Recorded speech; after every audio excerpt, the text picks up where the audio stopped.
आप देख रहे हैं हाउंटेड स्टोरीज हाउस। हमारे YouTube चैनल को सब्सक्राइब करें और पाए ऐसी ही डरावनी कहानियां। तो चलिए शुरू करते हैं हमारी आज की कहानी। ब्रह्मम राक्षस। यह कहानी एक ब्रह्मम राक्षस की है, जिसे आप लोग जानते ही होंगे। उस राक्षस का नाम है ब्रह्मम राक्षस है। इस पर कई कहानियां बनाई जाती है और राक्षस के अनेक नाम होते हैं, जैसे कि पिशाच, राक्षस, डायन, चुड़ैल आदि बहुत से नाम होते हैं।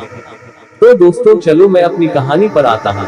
हमारे गांव में एक ब्राह्मण रहते हैं, जिनका नाम दुर्जन सिंह है। दुर्जन सिंह को लोग दुर्जन जी कहकर बुलाते हैं। उनके घर से कुछ दूरी पर एक खेत था। उस खेत में एक बहुत बड़ा बरगद का पेड़ था। वह बरगद का पेड़ बहुत पुराना था। कुछ समय के बाद उन्होंने उस खेत पर घर बनाने की सोची। पहले वाला घर बहुत छोटा होने की वजह से उन्होंने खेत पर घर बनाने की सोची। उन्होंने उस बरगद के पेड़ को काटवाया और अपना घर बनवा लिया। कुछ दिन तो ठीक ठाक चला, पर कुछ दिन बाद दुर्जन जी बड़े परेशान रहने लगे। वह कभी पूजा करते और कभी नहीं। तो उनकी बीवी ने उनके बदले स्वभाव को देखकर पूछा कि तुम आजकल पूजा नहीं करते हो और आजकल बदले बदले से रहते हो, कभी बच्चों को डांटते रहते हो, तुम्हें हुआ क्या है? दुर्जन जी के चेहरे पर मुस्कान आए और वह कहने लगे, मेरे घर को तोड़कर अपना घर तो बना लिया है और इसे क्या पूजा करने के लिए कह रही हो? मैं ही तो भगवान हूँ, इसे पूजा करने की कोई जरूरत नहीं है।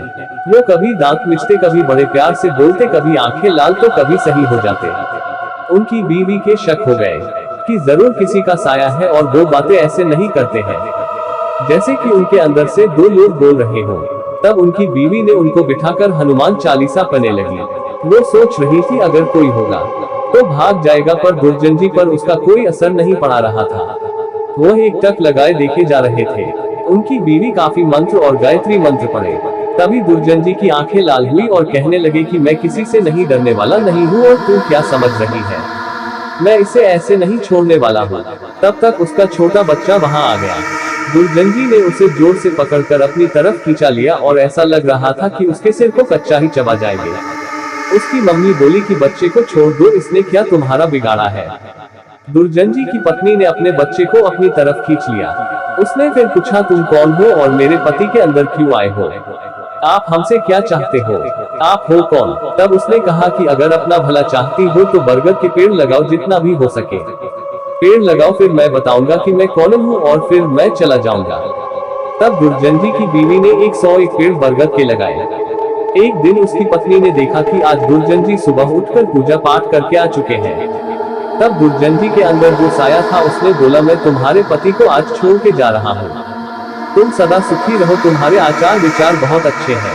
मैं ब्रह्मम राक्षस हूँ, वैसे मैं किसी को नहीं छोड़ता और न ही किसी से डरता हूँ। तुम्हारे पति ने मेरे बरगद को काट दिया था, जिस पर मैं हजारों सालों से रह रहा था।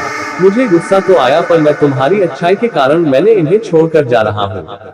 तुम्हारे पति को छोड़कर तब दुर्जन जी अचानक सही हो गए। तब दुर्जन जी की बीवी की आंखों से आंसू निकल आए। तो दोस्तों, अगर बुरे के साथ अगर तुम अच्छा करोगे तो एक दिन वह भी अच्छा हो जाता है।